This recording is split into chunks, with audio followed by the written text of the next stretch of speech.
out in most of the lakes and the rivers, there is mind-altering or mood-altering chemicals that they said could have come from the urination of people on Prozac and that kind of, I mean, really ridiculous explanations that they're giving. But, you know, it would have to be millions and millions of people who would have to be on mind-altering medications in order for these chemicals to wind up in the lakes and the rivers. But in fact, they're just putting it and dumping it into the water supply. Now, what kind of proof do we have that they're doing that, Stewart? Well, proof is that the water has this in it. You know, if you test the water, it has traces of these chemicals in it. And, for example, people... Maybe we're over-prescribing, huh? Well, but imagine how many people would have to have that in order for this to show up in the water supply, or the waste system, I should say.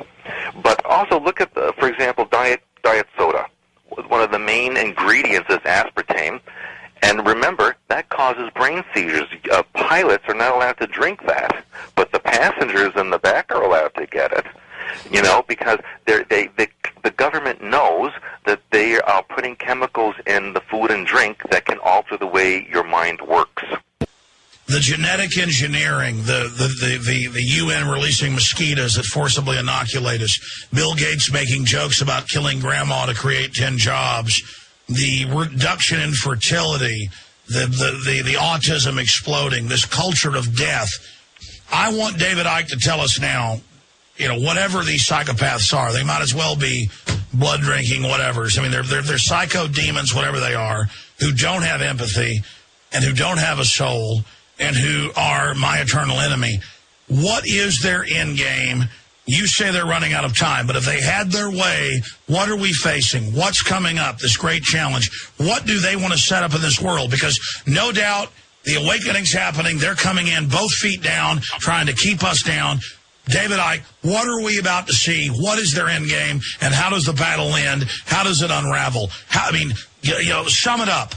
Well, just very quickly to start with, you mentioned there the obsession with death. Well, you know, we think about radio stations. If you're broadcasting on Radio 1, you're not going to connect with Radio 2. It's on a different frequency. If you therefore are going to absorb energy, which is your sustenance, then you've got to get that energy on the frequency of Radio 1, your frequency. And the frequency of these people, by their very, very nature, because our frequency is dictated by our attitudes and everything, is low vibrational. It's the same frequency range as low vibrational human emotion. So the more that fear, anxiety, frustration, but anything surrounding death and destruction is generating the very energy from humanity that you are taking your sustenance from. This is why they're obsessed with death and everything to do with death. To them, you see, when you pepper bomb Tripoli, you're creating a vast explosion by what you do to those people and decent people. Sure, it's blood in the water, so they're trying to create death and destruction. Because that creates the very energy that they absorb. Love, appreciation, kindness, peace. These are energy frequencies that they can't access. This is why they don't want that in the world. Well, that's why the television is designed to lower the overall brainwave. Exactly, and the movies and all that stuff. But in terms of the end game, what they are looking for is a vastly reduced global population, vastly reduced, and that would be beyond what we perceive as slaves now. They would eventually be manipulated specifically. This was in Brave New World, Aldous Huxley, specifically bred to be slaves, to have enough intelligence to serve as a slave, but nothing like enough intelligence to realize that they're slaves in their situation, so they would just do it without question. They want a network of mind control, constant mind control, which they're now starting to bring in through these smart grids and these light bulbs, these so-called energy-saving light bulbs. What they are, actually, it sounds crazy, but it's not. They are transmitters of information. And, you know, in my new book coming out in January, I've quoted the scientists who've looked into the way of transmitting information through the electrical system, and they've explained how it's been done through this woodpecker signal that came out of the Soviet Union and through other means, even with the grid that we have now. And what the smart grids are with these smart meters, and I've just come from Australia, they're kicking up a fuss there. They're kicking up a fuss about them in California. No, they admit they can cause cancer, so they can beam whatever frequency they want. Exactly. They're in your house, and they admit, it was on the news today, even San Francisco Chronicle, the smart meters can even with an algorithm tell what you're watching on TV. Yes, exactly. And so this smart meter grid, this smart grid, which they want to connect in every country, and in every country connected to a global network, it is a purpose-built surveillance operation, so that they, like you quite rightly say, can see the fine detail of your lives through the communications with the operating center. But also, they admit that, by the way. They yes, admit they're putting up nationwide street lights that listen and videotape you. Yeah, exactly. But the key thing beyond that is that they can send information the other way, and through this delivery system, which these light bulbs are a big part of it, they're delivering within the frequency range of human brain activity information which people are designed to decode as their own thoughts and perceptions. It's a mass mind control operation.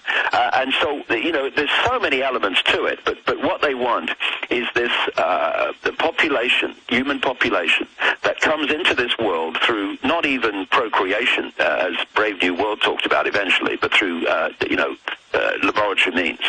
And where they are produced in batches. And that's why they have to destroy our fertility, so we have to go to them to have them born in a laboratory where they can then put in the Trojan horses as they want, and you actually get a child that looks like you, but it's not even your child. You can see this program, this plan. David, promise me that before the new book comes out in January that you will join us again here on air. But in closing, because I got Mike Adams, waiting to come in here. Yeah, Mike's a great guy. I love his stuff. He's awesome, but I keep you for 10 hours. I would, but and I'm sorry that we didn't get your email till earlier with the phone number, crazy internet stuff. But in closing, all of this, though, to give hope from my gut, is because the system is panicking and they have failed, and they're scared.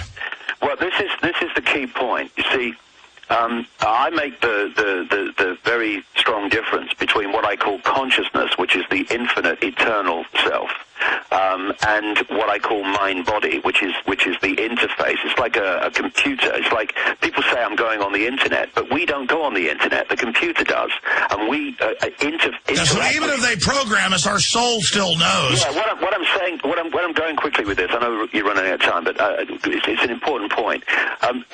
We go on the internet through the computer.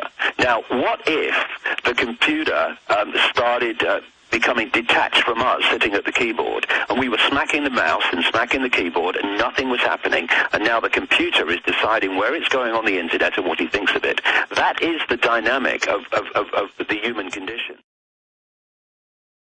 The system is structured to pull us into five-sense reality only, and then program through eyes and ears information, which they control, our perception of reality. What is happening now, yes, is that people are opening their minds and letting consciousness in to that perception process. And when they do, they can see things suddenly. Why didn't I see it before? It's so obvious. Well, because you're looking at the world from another level of consciousness now. This is what's happening. This is what they're terrified of, because they know if enough people do this, game over. Because they can only control us through body-mind. They can't control us through consciousness. And therefore, the more people that awaken, and my goodness, the exponential curve now is extraordinary, the more this system loses its grip on human perception. And it loses its grip on human perception, it loses its grip on human enslavement. Well, that was my final question, is that the more they attack us, the more we resist. All I see is an awakening. And I see the system. It's incredible. the number of the people, I mean, you'll know this, Alex. I mean, people listening to this program will know this. How people now, who you'd have said, never them, never her, never him, never. And they're now going, hold on a second, this has started to make sense. And you're going, not you. I mean, people are now awakening who very short time ago, mate, would have laughed this stuff in the face. And that's the level of transformation that's now going. And we've seen nothing yet. But, of course, as this happens, the cornered rat is going to throw everything at us to try to hold on to its power. And there's going to be a lot of challenges, and it's going to be a lot of upheaval, and it's going to create as much chaos as it can so that we get pulled in the five senses of fear and anxiety and, oh, my God. But it's not got the power to ultimately prevail. It's not. But it can cause a lot of problems for us, as it already is.